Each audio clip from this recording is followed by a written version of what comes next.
भारत से धड़ाधड़ चीन में भेजे गए कंटेनर और इतने कंटेनर चीन में भारत के द्वारा भेजे गए कि भारत में कंटेनर का अकाल पड़ गया। लेकिन इसी बीच एक तरफ तो भारत के द्वारा चीन को धड़ाधड़ काफी बड़ी मात्रा में कंटेनर भेजे गए, वहीं दूसरी तरफ भारत ने चीन की टेंशन बढ़ा दिया, क्योंकि भारत ने चीन के पड़ोसी देश फिलीपींस के सामने ऐसा ऑफर रखा कि उसे जानकर चीन की टेंशन बढ़ चुकी है।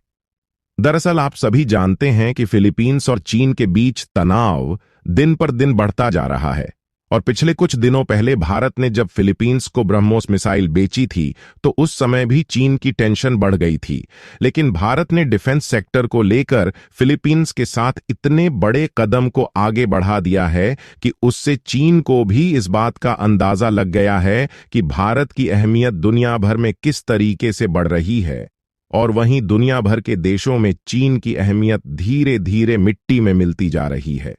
दरअसल कभी कभी छोटे मोटे फायदे के चक्कर में काफी बड़ा नुकसान हो जाता है, और ठीक इसी तरह अब भारत के साथ हो चुका है।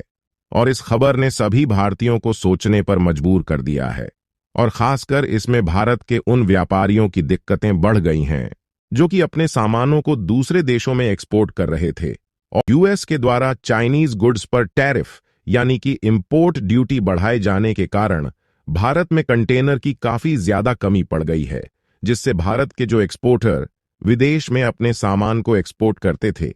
उनके पास कंटेनर की कमी होने के कारण भारत का दूसरे देशों में एक्सपोर्ट बुरी तरीके से प्रभावित हो रहा है। लेकिन यहां पर सवाल आता है कि आखिरकार भारत में कंटेनर की कमी क्यों पड़ गई। तो इसे समझने के लिए आप हमारी बातों पर ध्यान दीजिए, ताकि आपको यह सारी चीजें आसानी से समझ में आ सके। दरअसल पिछले कुछ सालों में अमेरिका और चीन के व्यापार युद्ध ने वैश्विक व्यापार को काफी ज्यादा प्रभावित किया, जिससे वैश्विक सप्लाई मार्केट में काफी ज्यादा हलचल मच गई, जिसके कारण आज से कुछ ही महीने पहले अमेरिका की तरफ से फैसला लिया गया कि वह अपने देश में चीन के द्वारा आने वाले सामानों पर इंपोर्ट ड्यूटी को बढ़ा देंगे,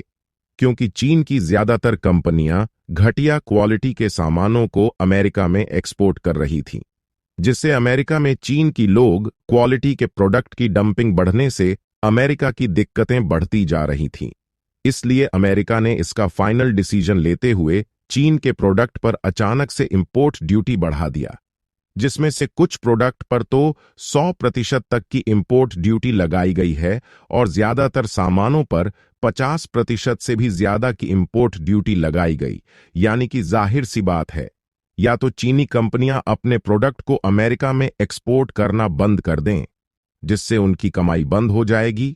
या फिर चाइनीज प्रोडक्ट पर इंपोर्ट ड्यूटी लगने के बाद भी अगर चीन को अपने सामान अमेरिका में एक्सपोर्ट करने हैं और वहां की मार्केट में बेचना है, तो उन्हें सामान की कीमत से लगभग 1.5 गुना या 2 गुना तक टैक्स देना होगा। लेकिन दूसरी तरफ यहां पर भारत को एक पॉजिटिव रास्ता मिला, जिसके जरिए भारत के प्रोडक्ट का एक्सपोर्ट चीन के एक्सपोर्ट मार्केट को अमेरिका में रिप्लेस कर सकता है। हालांकि अमेरिका के द्वारा चाइनीज प्रोडक्ट पर इंपोर्ट ड्यूटी के टैरिफ रेट को बढ़ाकर लागू तो कर दिया गया, लेकिन इसकी जो अफेक्टेड डेट है वह अमेरिका को अगले साल यानी कि साल 2025 की शुरुआत में रखनी पड़ी, क्योंकि अचानक इस तरीके की इंपोर्ट ड्यूटी अमेरिका के द्वारा चीनी कंपनियों पर लगाना असंभव था। लेकिन जब चीनी एक्सपोर्टर को यह बात मालूम चली कि उनके प्रोडक्ट पर जो अमेरिका के द्वारा इंपोर्ट ड्यूटी बढ़ा दिया गया है वह अगले साल से लगना शुरू हो जाएगी, तो उन्हें थोड़ी राहत मिली, और उन्हें लगा कि उनके पास 3 से 4 महीने का और समय है, जिसमें वह बहुत बड़ा खेला कर सकते हैं। और इससे पहले यह इंपोर्ट ड्यूटी लागू हो, उसके पहले चीन ने तेजी के साथ अपने सामानों को अमेरिका में एक्सपोर्ट करना शुरू कर दिया, जिससे एक तरीके से अमेरिका में चीनी सामानों की बाढ़ आ गई। चीन ने इन सामानों की सप्लाई के लिए भारी भरकम मात्रा में कंटेनर का उपयोग किया, और जब चीन में कंटेनर की कमी पड़ने लगी तो उन्होंने भारत से इसकी मांग की, और भारत के द्वारा चीन में कंटेनर भेजने से भारत की कमाई हो रही थी, इसलिए भारत ने भी चीन को अपने कंटेनर किराए पर दे दिए। लेकिन इसका नतीजा यह हुआ कि भारत में धीरे धीरे कंटेनर की कमी होना शुरू हो गई, और इस समय भारत में कंटेनर की काफी ज्यादा कमी पड़ गई है। यानी कि भारत के वह कंटेनर जो चीनी सामान अमेरिकी बाजार में पहुंचा रहे हैं, वह खुद भारत के लिए एक बहुत बड़ी चुनौती बन गए हैं, क्योंकि यह कंटेनर चीनी सामान को अमेरिकी बाजार में पहुंचाने के बाद अभी भी वहीं पर अटके हुए हैं। और चीन ने जो कंटेनर भारत से किराए पर लिया है, उन्हें भारत वापस आने में लगभग 3 से 4 महीने लग सकते हैं। यानी कि भारत ने थोड़े फायदे के चक्कर में बहुत बड़ी गलती कर दी, क्योंकि आने वाले 2-3 महीने में भारत को अपने सामानों के एक्सपोर्ट के लिए काफी ज्यादा घटनाक्रम का सामना करना पड़ेगा। ऐसे में भारत के एक्सपोर्ट में दिक्कत आती है तो इससे चीन की वजह से भारत का काफी बड़ा नुकसान हो जाएगा। हालांकि भारत के एक्सपोर्टर कंटेनर की व्यवस्था में जुटे हुए हैं और हो सकता है कि हमें भी दूसरे देश से कुछ कंटेनर का जुगाड़ करना पड़े, लेकिन यह उतना भी आसान नहीं है।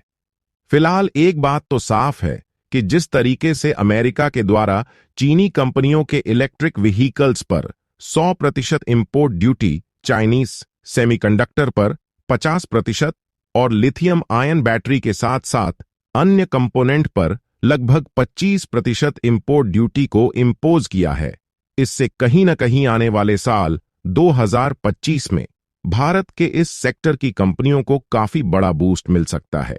क्योंकि भारत ने इसी साल से इलेक्ट्रिक व्हीकल्स और सेमीकंडक्टर के मामले में अमेरिका में घुसने की तैयारी को आगे बढ़ा दिया है, जिससे भारत को सेमीकंडक्टर के मामले में वैश्विक लीडर बनने से कोई भी देश नहीं रोक सकता। और दूसरी तरफ चीन की इन इंडस्ट्रीज का डूबना तय हो चुका है। और इसके अलावा भारत ने एक ऐसे रणनीतिक कदम को आगे बढ़ाया है जिससे चीन की टेंशन पहले से दोगुनी हो चुकी है, क्योंकि भारत ने हाल ही में चीन के कट्टर दुश्मन माने जाने वाले फिलीपींस के साथ अपने डिफेंस प्रोडक्शन को मिलकर बढ़ाने की शुरुआत कर दी है, जिसमें भारत और फिलीपींस पार्टनरशिप के रूप में डिफेंस हथियारों के प्रोडक्शन को काफी ज्यादा बढ़ाने जा रहे हैं और साथ ही अपनी डिफेंस सिक्योरिटी को भी दोनों देश मिलकर आगे बढ़ाएंगे।